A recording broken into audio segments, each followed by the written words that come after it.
akhirnya melewati depan pelabuhan. Nah, dalam perjalanan melewati pelabuhan itu ada sebagian massa yang membuat suatu aksi-aksi ya pembakaran, dan dampaknya ada di dalam wilayah pelabuhan yang terbakar adalah kantor bea cukai dan kantor Pelindo, tentunya kacanya yang mengalami kerusakan.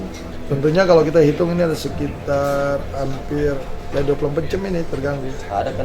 24 jam dihitung sampai sekarang karena jam 4 ke jam 4 gitu.